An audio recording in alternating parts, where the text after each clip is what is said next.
Shanks lost his arm in chapter 1 and ever since then we've never really known why. When Whitebeard questioned him on this, Shanks said he gave it up for the new age, implying that he sacrificed it for Luffy's sake. But I believe there was more to this scene than Shanks just simply believing in Luffy's potential. Red Hair Shanks is possibly the strongest pirate in all of One Piece right now, and even at that time he could have easily stopped that sea beast without losing his left arm. He is one of the 4 emperors and the character we've always wanted to know more about since the beginning of the story. Oda has kept him a mystery, but since we started the Elbaf arc, much more information has come out about him, and in today's video I will be revealing the real reason why Shanks lost his arm and why this could change everything we know about him.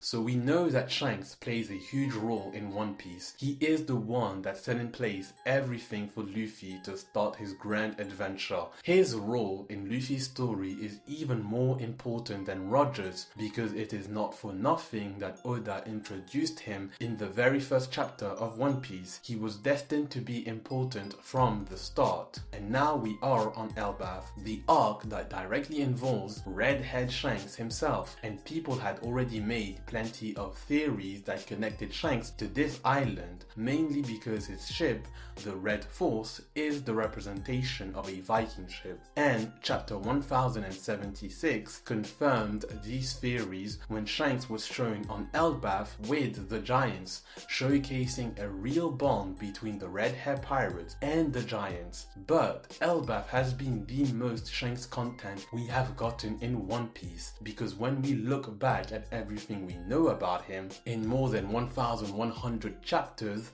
barely nothing has been revealed about Shanks. We know that Blackbeard caused the massive scar that can be seen on his left eye, that he was a member of Roger's crew as a kid, and that he fought Who's Who to steal Luffy's devil fruit. So we don't know a lot about Shanks' activities and what his real goal is, and the biggest reveal we've had about Shanks was on Elbaf, and it is that he has a twin brother, Figarland Shamrock, which is by far the most significant piece of lore we've gotten about his character. And the reason why this is the most important piece of information about Shanks is because now we know that Shanks comes from a noble family, which makes him a much more complex character, as his noble bloodline is bound to impact the story's narrative. And I think Shanks' bloodline is going to play a role in his abilities, because he might inherently possess powers that come from his family.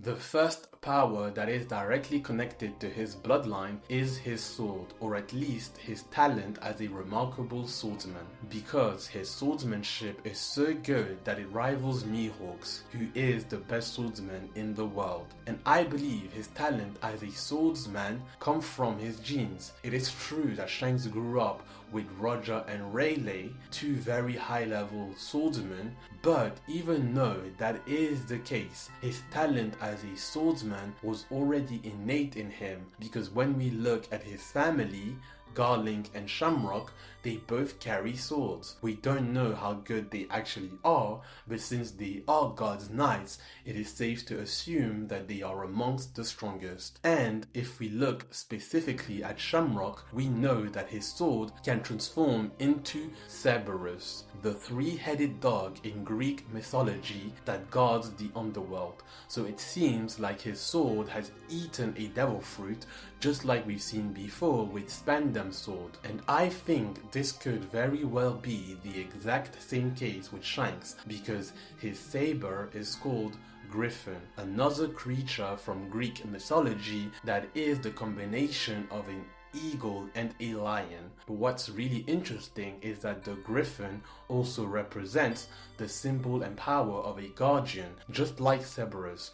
while simultaneously being the complete opposite of the dark theme of Cerberus. So, just like his brother Shamrock, Shanks could be able to invoke a griffin by having his sword transform into one, for example, or like the way the anime portrayed it, by having his attacks resemble a griffin. So not only could Shanks have a griffin at his disposal, but there is another ability that Shanks could have that comes from his noble family. If we look at chapter 1140, we noted that the God's Knights have the ability to summon individuals using the magical circle that is called Abyss. The same magic circle that the 5 elders used to teleport themselves on Egghead in their demon form. So it looks like this magical summoning circle can only be used by the 5 elders and the God's Knight. And Saint Gillingham has stated that it can only be used by the people who possesses a certain mark. So you would need a mark to be able to teleport with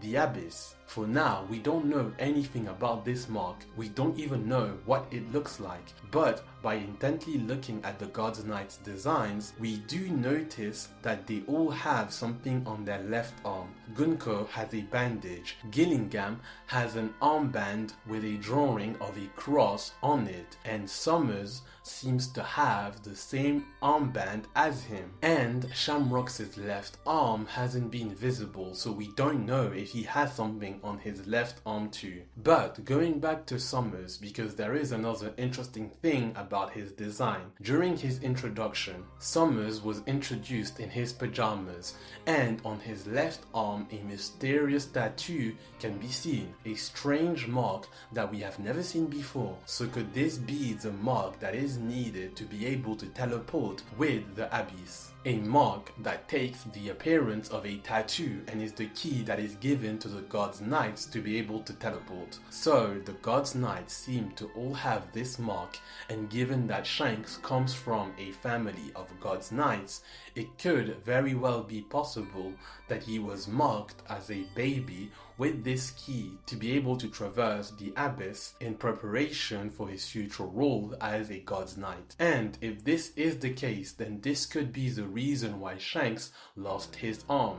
Because yes, Shanks lost precisely his left arm when he saved Luffy, the same arm where all the other God's Knights have their mark that allows them to use the Abyss. But obviously this could all just be a coincidence, especially when it was Oda's first editor who advised him to cut off Shanks' arm, thinking it would create a memorable, impactful scene to hook the audience right from the first chapter. But now, since Oda's decided to make Shanks come from a God's Knight family, he could have decided to put this mark on their left arm for this reason, because Shanks lost his left arm. But not only did Shanks give up his mark, thus no longer being able to use the Abyss, but he also gave up his immortality. That's right, in chapter 1147, Saul tells Robin and Chopper to hide because the God's Knights are immortal. So we now know that they can never die, just like the 5 elders.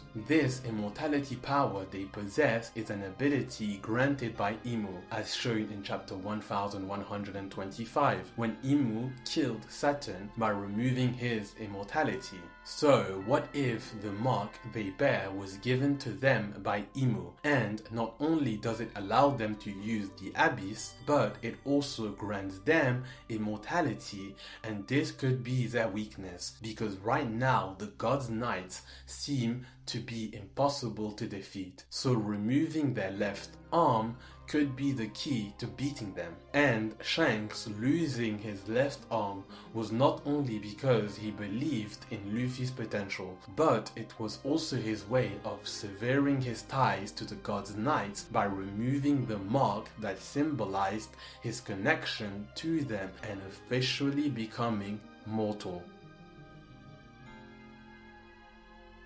So this was the theory explaining why Shanks lost his left arm, because ever since we learned how strong Shanks is, many people have considered it a plot hole. But with this theory, it makes much more sense why Shanks decided to lose his arm.